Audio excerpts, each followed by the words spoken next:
If a movie is criticized for its faulty logic and one-dimensional characters, how does it go on to become a hit?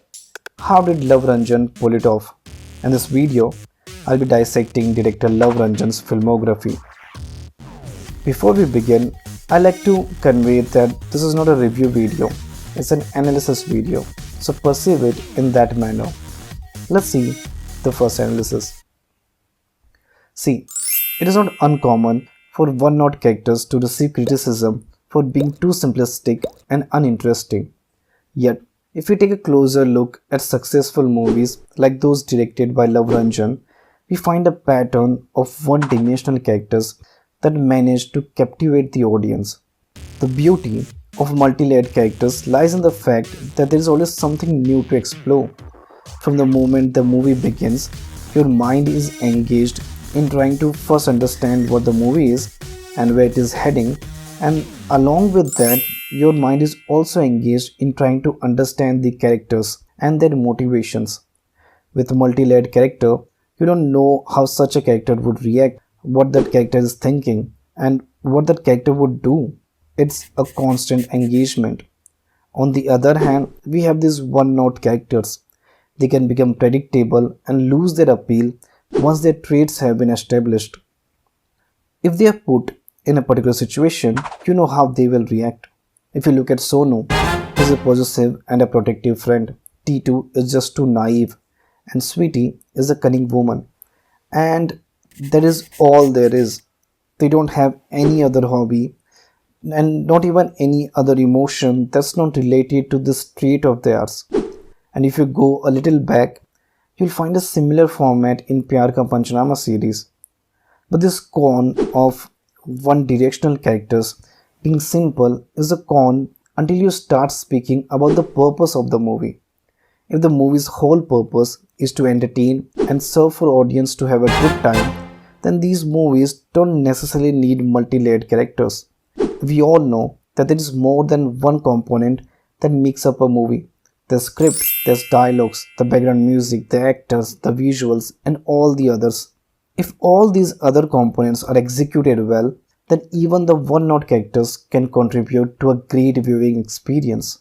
But here's what needs to be made sure. If a movie has one-note characters, then such characters need to fulfill at least one, if not all, of these three criteria. They have to do something interesting, or say something interesting, or be in an interesting situation.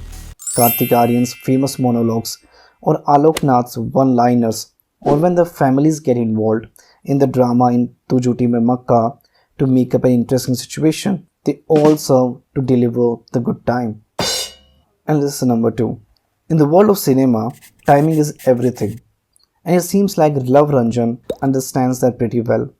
Pyar Ka Panchnama and even Sonu Ke T2 Ke Sweetie came at a time when mass movies and rom-coms were in abundance. And here's the thing about such humans.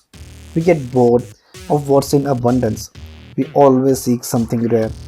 This is why Netflix and Prime Video's content easily penetrated the market owing to their unique offerings. Luv Ranjan's movies favored bromance, where the lead pairs wouldn't unite in the end and the idea of single life was promoted. This was a refreshing change from the abundance of regular rom-coms which all had similar storylines. Now his latest movie, Tu Jhoti Mein Makka, is a rom-com that doesn't shy away from the idea of love, and once again, Luv Ranjan's timing is impeccable. Tu Jhoti Mein Makka brings back the nostalgia of rom-coms, of entertaining music and laughs at a time when the genre seemed to have lost its luster and was pretty much considered dead. The movie stands out because it's a rom-com in a time when you can hardly find any. It's a solid combination of nostalgia and freshness.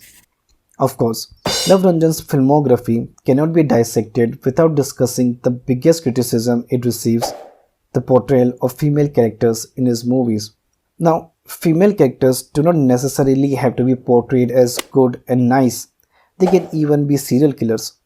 However, to be a serial killer, you must show that they kill. You must provide the proof, the evidence for characters to be convincing of their nature. That's the major flaw in Ranjan's movies, his faulty logic and reasoning. While TJMM does not have a misogynistic nature, The same cannot be said for his earlier films. The thing is, it wasn't just the man who went to see those movies. It wasn't just a man who had good time laughing at the theaters. Ranjan's movies managed to keep audience of both the gender engaged. That is thanks to the clever use of humor and well-crafted scenes.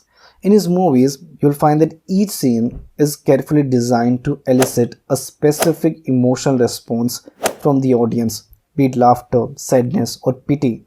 Perhaps the most defining characteristic of Ranjan's movies is the way he uses helplessness and frustration as a tool for comedy.